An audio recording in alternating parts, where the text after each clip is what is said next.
So you're sitting down to stream, you fire up your device, you make sure it's running fast, you fire up your VPN so you're secure online, and you put on your favourite streaming app, and bang, nothing happens. Or you fire up your VPN, you're browsing the internet, you try to go to a website, bang, nothing happens. So what's going on? A lot of comments, we get loads of comments regarding Firesticks being blocked by VPNs, streaming apps being blocked by VPNs, websites being blocked by VPNs. That's not the case.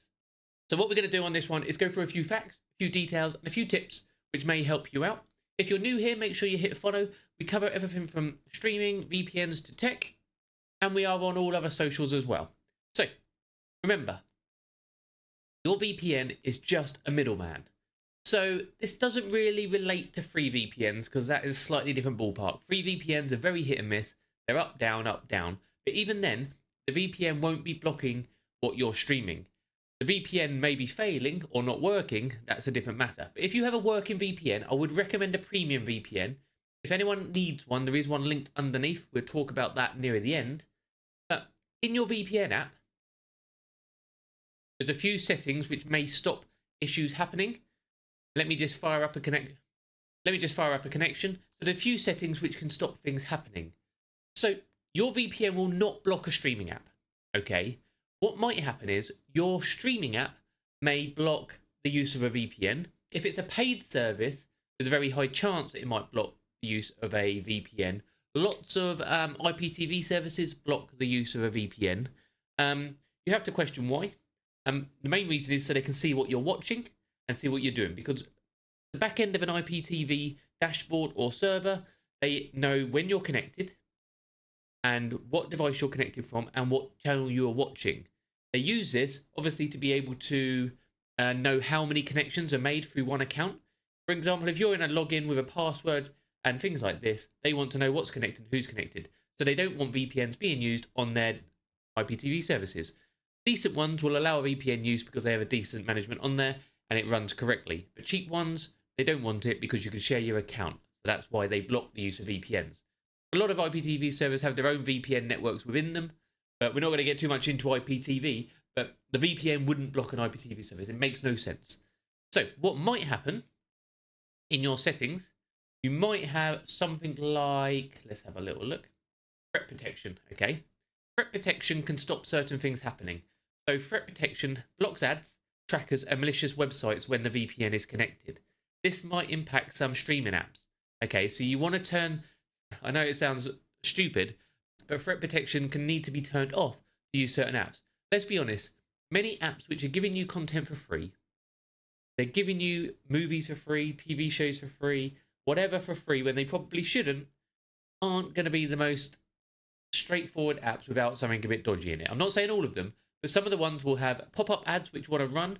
They will have things running in the background. That's the thing. And if you have something like threat protection on, that's going to block that, which will stop that app from loading correctly. Okay, so that is one option. Again, they may be blocking VPN servers. Another thing which can happen is the VPN server you're on may have been blocked or blacklisted by the app.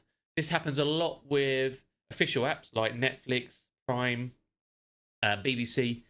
To get around that, when you're in your locations, when you're going through your servers, pick yourself a town or an area down here. So we go through, and if you find one, for example, here you can actually view the servers, and there's more than just one server. Instead of just clicking connect to that one server, you can go through, and there's 35 different servers for this specific one. Obviously Birmingham I picked.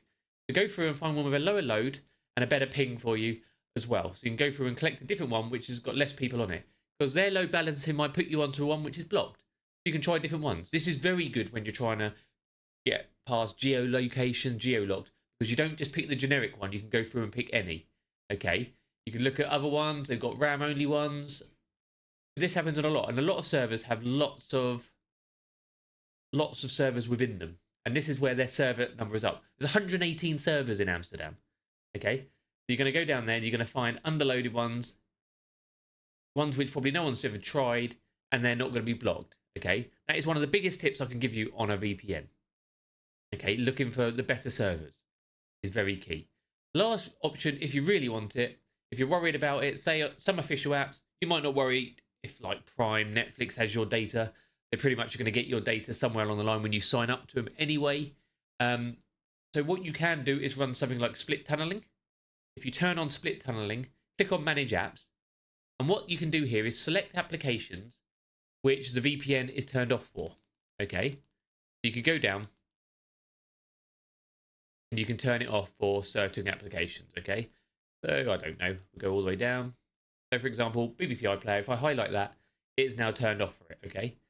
That means that BBC iPlayer would load up without a VPN running, but your VPN is still running for all other apps and other internet connections or any internet connections in the background. But that's a good little trick as well if you need it. Perfect. These are just a few tips, but I just wanted to make you aware that there's no reason that a VPN would block what you're trying to connect to, okay? It makes no sense at all. They are just the middleman. They are the server in the middle. They're going to go there. What might happen is they might block a website they see as a threat. Some websites flag as a threat for no reason. Things like they might be an over 18s website. They might be a brand new website. They may have things that might be classed as threats. Some ads classed as threats, that sort of stuff. Brilliant.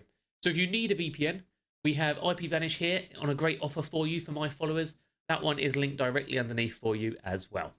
So I have been Doc Squiffy. Thank you all for watching. Hopefully you appreciate and you liked that video. Just a few tips and tricks, trying to answer a few questions. We get a lot of comments. And the more videos I can do to answer those questions really helps you out, helps me out, and hopefully gets that answer to other people who might have been thinking it as well.